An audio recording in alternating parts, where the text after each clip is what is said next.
CAPFAC 2026 के exam में अब बहुत कम दिन रह गए हैं।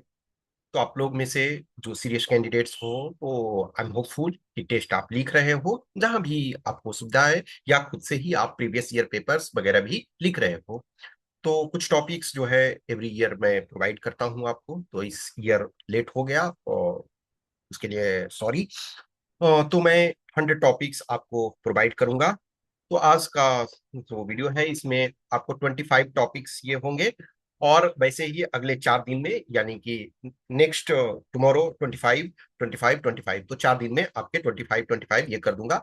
तो इन टॉपिक्स को क्या करना है आपको, इन टॉपिक्स के बारे में थोड़े से देखने हैं, थोड़े की आइडियाज देखने हैं, कुछ डेटा हैं वो उसको देखने हैं, छोटे छोटे चीजों को आपको लिख लेना है। सपोज 100 टॉपिक्स हैं, तो इन 100 टॉपिक्स पे आप हर टॉपिक पे कुछ एक पेज में लिख लो, 1 पेज, ठीक है, 1 पेज ईच टॉपिक। अब 1 पेज में आप छोटे छोटे इंफॉर्मेशन को लिख लोगे, या आपको मर्जी है तो आप आधे पेज में भी लिख सकते हो, डिपेंडिंग ऑन आपका फॉन्ट साइज क्या होता है। तो कोशिश करो कि आप 100 से 200 वर्ड्स जो है इसमें है, उसमें बस ब्रीफ चीजों को लिखो, आप वो डिटेल नहीं लिखना है ब्रीफ में, कि जैसे इसका क्या क्या आइडियाज, आपको जैसे एक तरह से रफ वर्क आप करते हो ना, तो वो आइडियाज करो। कुछ डेटा है, कुछ फैक्ट्स है, कुछ कोट्स है, उस टाइप का करो। वो आपके लिए इंपॉर्टेंट होगा, हेल्पफुल होगा। मैं जो टॉपिक्स दे रहा हूं वो स्पेशल एसे और रिपोर्ट और आर्गुमेंट में करके नहीं, मैं इन टॉपिक्स को इस एंगल से दे रहा हूं कि आपको होलिस्टिक वे में तैयार करना है, कि ऐसे आए तो उसमें ऐसे भी लिख सको, आर्गुमेंट आए तो आर्गुमेंट लिख सको, या रिपोर्ट आए तो रिपोर्ट लिख सको। आप यदि किसी टॉपिक को सही तरीके से समझ पा रहे हो, आपके पास बेसिक स्टफ्स है, कुछ आइडियाज हैं, कुछ आर्गुमेंट्स हैं, कुछ डेटा है, कुछ फैक्ट्स है, कुछ कोटेशन है, तो आप किसी भी चीज को लिख सकते हो। यस, तीनों में रिक्वायरमेंट थोड़े अलग अलग होते हैं। इससे में क्या है, एक आप इंट्रोडक्शन लिखते हो, इंट्रोडक्शन में आप इंट्रोडक्शन स्टोरी से लिख सकते हो, कोटेशन से लिख सकते हो, और या एनेक्डोट से लिख सकते हो, किसी भी फॉर्म में लिख सकते हो। और फिर उसके बाद जो मेन बॉडी है उसमें इलाबोरेट करते हो, और कंक्लूजन में आप उसको क्लोज करते हो, वे फॉरवर्ड लिखते हो, या आप जो फ्यूचरिस्टिक एस्पेक्ट्स लिखते हो। आर्गुमेंट में क्या है कि आप चाहो तो इंट्रो लिख सकते हो, और नहीं चाहो तो नहीं लिख सकते हो। मैं सजेस्ट करता हूं कि ठीक है, इंट्रो ज्यादा लिखने की जरूरत नहीं है, आप एक लाइन में लिख सकते हो, और अदरवाइज कंक्लूजन एटलीस्ट मैं मना करता हूँ। और उसमें आपको आइडिया डेवलप करना है कि यस किस ढंग से इसको फोर में हम लिखना है और अगेंस्ट में। और रिपोर्ट में आपको एज सच ये प्रेजेंट करना है कि आपको अपना ओपिनियन क्या होना चाहिए, नहीं क्या है ये चीज को। मैं क्यों आपको बोला कि मैं टॉपिक इस ईयर में जो है अलग से एसे, अलग से आर्गुमेंट और अलग से रिपोर्ट करके नहीं दे रहा हूं। मैं सारे टॉपिक्स को हिंदी और इंग्लिश दोनों करके दे दे रहा हूं, ताकि आप उनको देखो और उनको होलिस्टिक वे में तैयार करो। पहले इसके पहले देखने से पहले आप 2 इयर्स का पेपर को देख लो। ये 2025 का पेपर है। अब जैसे ऐसे का ये टॉपिक है, importance of cyber security in the world of digital information, या डिजिटल सूचना की दुनिया में साइबर सुरक्षा का महत्व। तो ये क्या है, आप इसको एक तरह से रिपोर्ट में भी लिख सकते हो। अब है cultural diplomacy and world peace, ठीक है, ये भी आप रिपोर्ट के रूप में लिख सकते हो। Impact of climate change on Indian agriculture, women health a journey of resilience and empowerment, a thing of beauty is joy forever, cryptocurrency a threat to world trade. अब इसको क्या है, आप आर्गुमेंट में भी लिख सकते हो, रिपोर्ट में भी लिख सकते हो। आर्गुमेंट में क्या है, nuclear weapon is a deterrent to warfare, इसको क्या है ऐसे के फॉर्म में भी लिखा जा सकता है। The use of AI is unavoidable today, तो इसको भी क्या है आप ऐसे के फॉर्म में लिख सकते हो। नेक्स्ट आपका है जैसे report, rapid growth of old age homes in India, इसको ऐसे के फॉर्म में भी लिखा जा सकता है। डिपोर्टेशन ऑफ इलीगल माइग्रेंट्स, तो स्लाइटली चेंज करके आप ये लिख सकते हैं। सेम सिचुएशन 24 वाला ये पेपर है, ठीक है, ये 2024 का पेपर है। ठीक है, digital economy opportunity and challenges, global peace and national defence budget, tribal resistance to colonial rule, importance of tropical rainforest, क्या रिपोर्ट के फॉर्म में ये सब लिख सकते हो। इंग्लिश इन इंडिया, डेवियंस और variance, tribal cultures in the age of globalisation, argument writing, classical literature should be a component of the curriculum, housework is unpaid labor, then आपका report, voter turnout in an election, rehabilitation of war victims. तो इसको क्या है, interchangeably आप लिख सकते हो जिसको रिपोर्ट है। तो इसी वजह से हम ये आज जो है ये आपको 25 टॉपिक्स ये प्रोवाइड कर रहे हैं। तो इसको आप हर टॉपिक्स को क्या करना है, आप थोड़ा सा गो थ्रू हो, 2 3 आपको आइडियाज। ये वो टॉपिक्स हैं जो लास्ट 1 ईयर में न्यूज में रहे और इसका इंपॉर्टेंस है। तो मैं टॉपिक्स, डाइवर्स टाइप के टॉपिक्स आपको मिलेंगे, ठीक है ना। तो फर्स्ट है जैसे war is a brutal contest of power and endurance does not decide who is right. अब इसी को अलग अलग तरीके से कि war doesn't decide who is right but who is left. ये बर्टन रसल जो है 1950 के नोबेल लॉरिएट हैं लिटरेचर में। और वर्ल्ड पीस में अल्बर्ट आइंस्टाइन के साथ जो न्यूक्लियर वेपन जब अमेरिका ने डेटोनेट किया और उसके बाद हिरोशिमा और नागासाकी पे गिराया, तो इन्होंने बहुत वर्ल्ड पीस के लिए काम किया। और इनफैक्ट इनकी आयु लंबी थी 1972 से, सॉरी 1872 से और 1970 तक ये रहे। तो इन्होंने काफी कुछ लिखा, इनका लिटरेचर बहुत ज्यादा वास्ट है, मैथमेटिक्स, लॉजिक, बहुत सारा। तो इनका एक तरह से ये स्टेटमेंट है, ये स्टेटमेंट फुल नहीं है, थोड़ा और है, तो मैंने ज्यादा बड़ा ये, लेकिन इसको इस फॉर्म में ही कि war is a brutal contest of power and endurance does not decide who is right. ये करंट के कंटेक्स्ट में इस वजह से ये टॉपिक है। ऐसा नहीं है, बर्टन रसल के डेथ हुए भी आपके बहुत लंबे समय हो गए, 50+ ईयर्स हो गए हैं, लेकिन ये टॉपिक इंपॉर्टेंट है कि जो रसिया यूक्रेन क्राइसिस लंबे समय से चल रही है, 4+ ईयर से। फिर आप हाल में देखोगे कि जिसका इंडिया भी भुगत रहा है, कि डायरेक्टली नहीं इनडायरेक्टली तो आप उसको फेस कर रहे हो ना।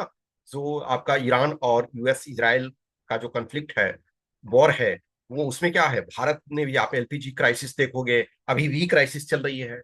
तो ये इस पर आपको थोड़ा सा वर्क करना है। तो ये बर्टन रसल का है। देखो कोई स्टेटमेंट टाइप का चीज होता है, यदि उस पर्सन का नाम जानते हो तो वो आपके लिए एडवांटेजियस होता है। थोड़े से उस पर्सन के बारे में ब्रीफ में जानोगे, हमको वो पर्सन इंपॉर्टेंट नहीं है, अब हम उसके बारे में नहीं लिखने लगेंगे, लेकिन हमको एटलीस्ट हम ये लिखते हैं कि the famous statement of Burton Russell says so much about the present context of global order where in spite of nuclear weapons war is frequent, और तब when the things become difficult when nuclear weapon states are involved in that। तो उसमें से आप इसको present context में ये कर सकते हो। नेक्स्ट आपका है India preparedness for industrial and chemical disaster. Disaster management एक इंपॉर्टेंट आपका पार्ट है और इंडिया जो है इसको फेस कर रहा है।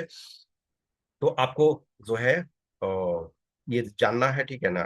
तो न्यूक्लियर आपका, सॉरी, जो आपका इंडस्ट्रियल इंडस्ट्रियल सिक्योरिटी, जो इंडस्ट्रियल मीन्स आपका डिजास्टर है, और chemical disaster in the sense है ना कि फैक्ट्री वगैरह में जब भी आप किसी चीज को डेवलपमेंट करते हो, तो कहते हैं ना विकास के साथ विनाश भी आपके पास होता है।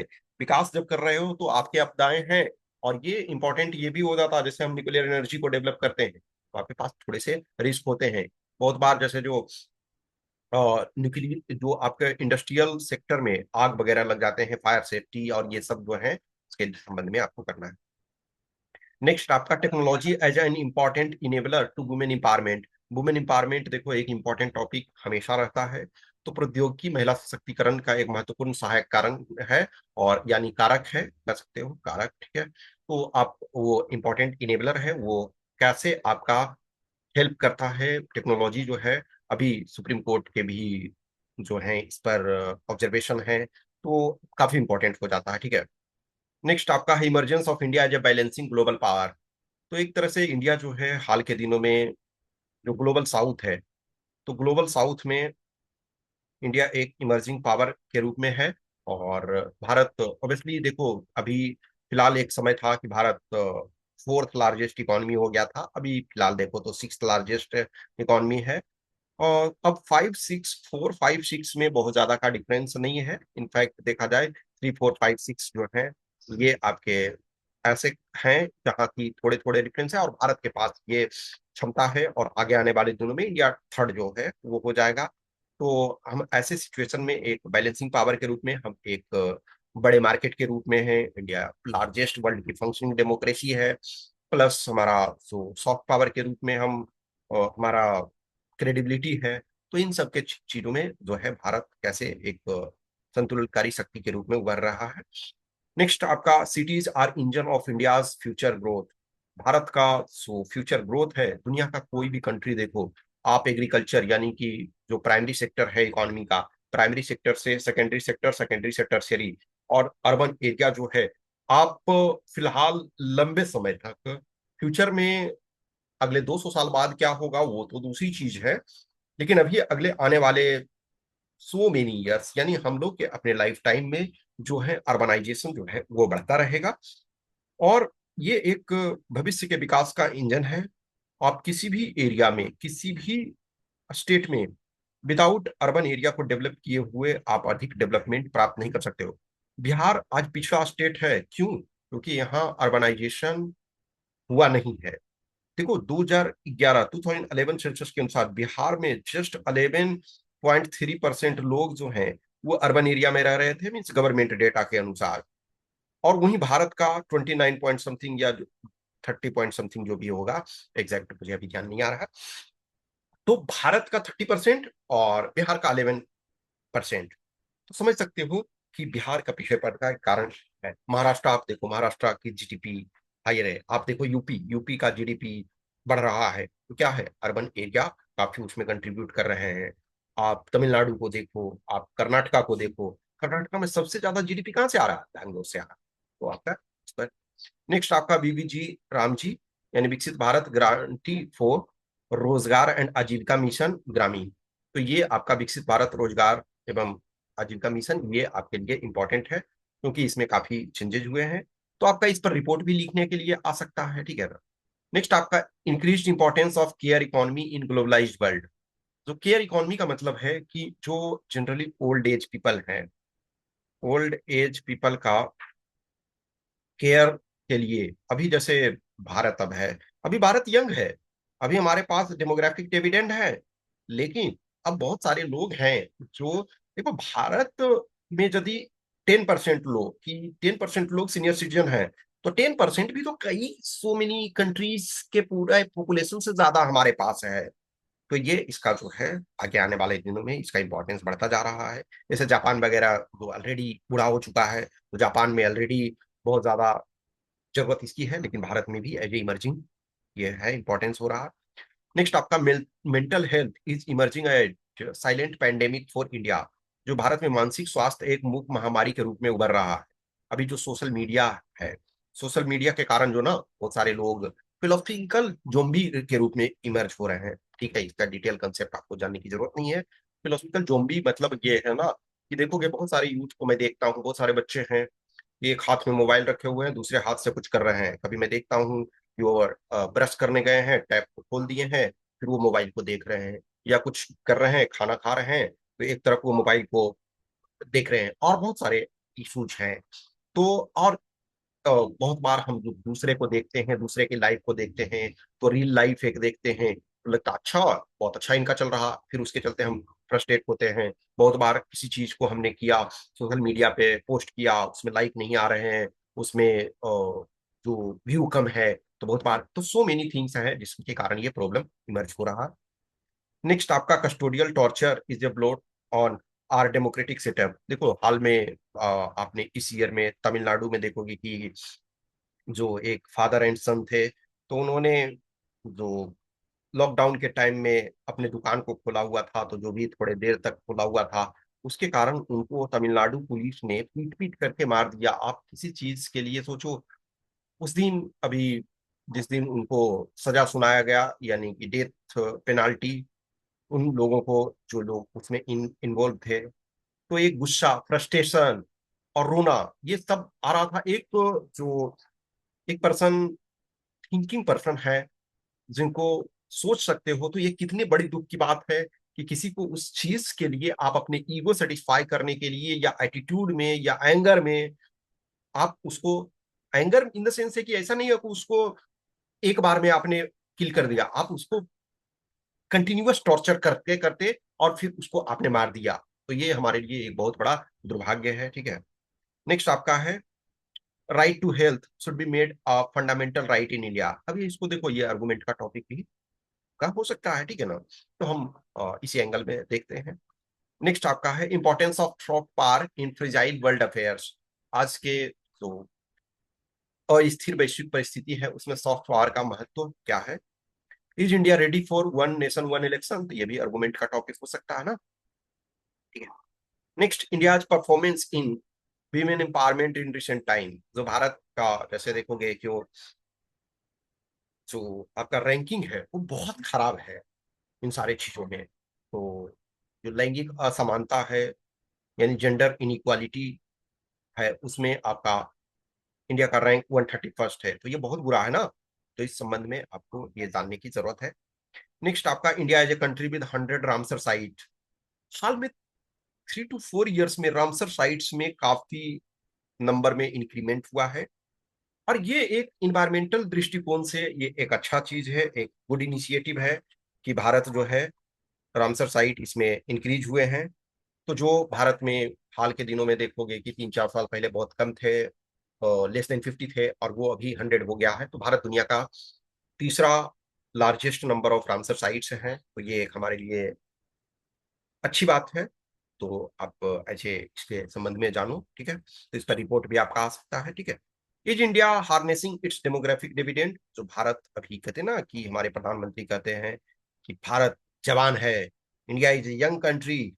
जापान बूढ़ा हो रहा, जर्मनी बूढ़ा हो रहा, चाइना बूढ़ा हो रहा, अमेरिका बूढ़ा हो रहा, लेकिन भारत जो है वो यंग है। तो क्या हम वो डेमोग्राफिक डिविडेंड का, यानी यंग इंडिया का जो वर्किंग एज पॉपुलेशन है उसका हम लाभ ले रहे हैं? तो ये मेनली आपका स्लाइटली देखो, टॉपिक को चेंज करेंगे तो वो ऐसे भी हो जाएगा। नेक्स्ट आपका है contribution of women in economy and society is not duly recognised. तो ये आपका ऐसे भी हो सकता है, आपका ये आर्गुमेंट भी हो सकता है, ठीक है, डिपेंडिंग ऑन किस ढंग से यूज करते हैं। नेक्स्ट आपका linguistic diversity of India as an asset, तो ये रिपोर्ट भी हो सकता है, ऐसे भी हो सकता है। Next India achievements in green and renewable energy, तो जो भारत है इस दिशा में काफी प्रोग्रेस कर रहा। तो जो हमारे पंचामृत हैं, जो 26 सीओपी में ग्लासगो में हमारे ऑनरेबल प्राइम मिनिस्टर ने दिया था, तो इस दिशा में हमारा जो प्रोग्रेस है, अचीवमेंट्स है रिसेंट टाइम में, उसको आपको हाईलाइट करना है। नेक्स्ट आपका global disturbance and India's energy security, वैश्विक अशांति और भारत की ऊर्जा सुरक्षा। तो ये एक एकदम हॉट टॉपिक है। ये आप लोगों ने, कॉमन मैन ने, सबने देखा। अभी भी सिलेंडर का जो है प्रॉब्लम है। भारत सरकार जो है वो उसके रेगुलर नियम लाते रह रही है, चेंज करते रह रही है। और देखो अभी बीच में क्या हो रहा था, जब तक ये क्राइसिस नहीं आया था तो गैस सिलेंडर नॉर्मली इजीली मिल जाता था। इवन गांव वगैरह में क्या है, गैस सिलेंडर गाड़ी लेकर के आया, तो इवन आपने रजिस्टर प्रॉपर नहीं किया हुआ ना, तब भी वो दे देते थे, और वो इजिली, बस वो सब्सिडी जो आपको 200 या समथिंग जो भी है, अब मुझे पता नहीं है, तो वो नहीं मिलता था। तो ठीक है, नॉर्मल पीपल सोचते थे कि ठीक है 200 और समथिंग सब्सिडी कोई है नहीं है, जिस समय हमको चाहिए वो मिल जा रहा। लेकिन अब ये वही क्या हो रहा है कि लोग ब्लैक में उसको 1000 एक्स्ट्रा करके बेच रहे हैं, तो ये क्या है, प्रॉब्लम हो रहा है। नेक्स्ट आपका AI and future of humanity, देखो एआई दिनों दिन इसका इंपॉर्टेंस बढ़ता जा रहा है हर फील्ड में, तो इसको आप जरूर से जरूर करना है। ये सारे टॉपिक्स जो मैं दे रहा हूँ वो इंपॉर्टेंट है, very important. Next, for dealing with plastic pollution policy as well as behavioural change needed. तो जो आपका प्लास्टिक प्रदूषण से निपटने के लिए सिर्फ नीतिगत ही नहीं बल्कि व्यावहारिक परिवर्तन दोनों आवश्यक हैं। हम आज की डेट में दुनिया, पूरी दुनिया प्लास्टिक से बहुत ज्यादा सफर कर रही है। तो पॉलिसी के साथ साथ बिहेवियर भी आपको चेंज करने की जरूरत है। नेक्स्ट आपका dissent in democracy must be allowed, तो जो लोकतंत्र में असहमति की अनुमति होनी चाहिए। जो हमारे पूर्व सीजेआई डीवाई चंद्रचूड़ ने कहा था कि जो डिसेंट है वो डेमोक्रेसी का सेफ्टी वाल्व है, तो उसको अलाउ होना चाहिए। Next, gig economy is the new reality of Indian economy. Gig economy ये एक अच्छी चीज भी है और इसमें प्रॉब्लम भी है। अच्छा ये है कि हमारे पास फ्रीडम होता है। कुछ ऐसे लोग हैं, अभी देखोगे कि बहुत बच्चे ऐसे होते हैं, मैं खुद कुछ उन बच्चों को गाइड किया हूँ जो यूपीएससी लेवल तक पहुंचे, स्टेट पीसीएस लेवल में पहुंचे, सेलेक्ट हुए, कि उन्होंने कहा कि सर हमने भी अजय गिग वर्कर के रूप में काम किया, कि ठीक है मुझे 10,000 चाहिए, तो मैं उतने देर वर्क करता था जितना देर मुझे चाहिए। और फिर आपका कंपल्सन भी नहीं है ना कि आपको हर हाल में आना ही है। जैसे कोई आप गिग वर्कर में होते हो तो आप रजिस्टर किए हुए, तो मुझे आज 4 घंटे काम करना है तो 4 घंटे करना है। मुझे आज कोई काम नहीं उसमें करना है तो मुझे कोई काम नहीं करना है, मुझे 15 दिन कुछ नहीं करना है तो नहीं करना है, मुझे 10 दिन कंटिन्यू ज्यादा काम कर लेना है, थोड़ा पैसा जमा हो जाए तो ये, लेकिन बहुत सारे उसमें प्रॉब्लम्स भी है, तो हमको दोनों को देखना है। नेक्स्ट आपका anti defection law is not effective in present situation, ये आपका आर्गुमेंट राइटिंग में भी ये काम होगा और ऐसे में भी है।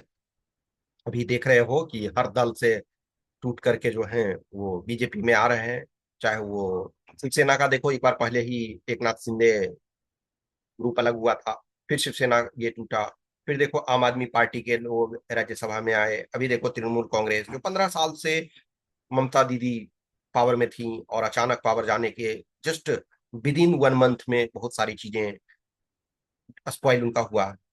नेक्स्ट आपका freebies are proving to be harmful for Indian physical scenario, जो मुफ्त सुविधाएं फ्रीबी है वो भारतीय राजकोषीय परिदृश्य के लिए हानिकारक साबित हो रही हैं।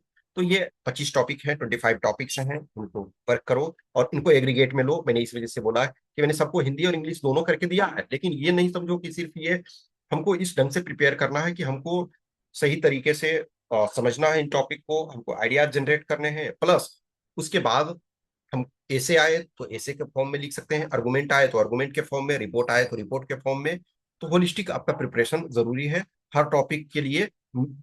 3 to 4 आइडियाज इसमें से लिखो, कुछ कोटेशन है एक आध तो उसको लिख लो, कुछ डेटा आपके पास जिसमें जरूरत है वो लिख लो, कोई फेमस स्टेटमेंट और उस टाइप का चीजें हैं, हाल में कोई रिपोर्ट आया हो, कुछ उस टाइप का चीजों को लिखो।